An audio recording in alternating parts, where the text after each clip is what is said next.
This is your guide to rounding to significant figures. To round to one significant figure, you're basically rounding to whatever the first non-zero digit of the number is. So in this first example, 364, the first significant figure is the 3.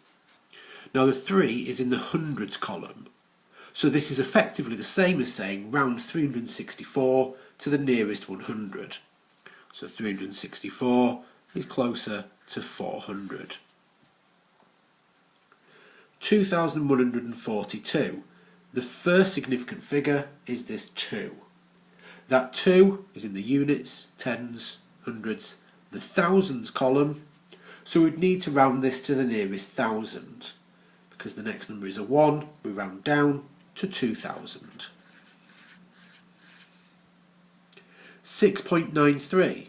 The first significant figure is that 6. Now this is in the units column, so we are rounding here to the nearest whole number. The 9 after it tells us to round up, so we round up to 7. 0.087, well, the first significant figure is the first non-zero digit, so in this case 8. So here we are rounding to the hundredths column, or in other words to 2 decimal places.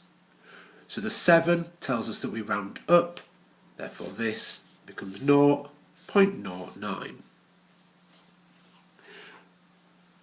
Therefore rounding to 2 significant figures means that we're rounding to whatever the second significant figure is. So in this case 362, 6 is the second significant figure. The 6 is in the tens column, so we're rounding to the nearest 10. 2 tells us that we're staying the same, or rounding down, so we go to 360. 4586, well the 5 here is the second significant figure. The 5 is in the hundreds column, so we are rounding this to the nearest 100.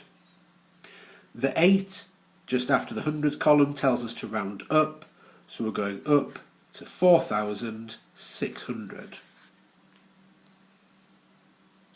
18.38, we're rounding to 2 significant figures, so we've got 1, 2. So the 8 is the second significant figure. The 8 is in the units column. Therefore we're rounding to the nearest whole number. So we're effectively looking and thinking, is this going to be 18 or 19? Well, that's closer to 18 because the 3 tells us to round down. Again, it's the second non-zero digit, so here we are looking at the 8. Zeros at the beginning are not classified as significant, so 5 and 8. This is the thousandths column, or in other words to 3 decimal places. 2 tells us that we stay the same, so we don't use that. So we're going to go to 0.058 to 2 significant figures.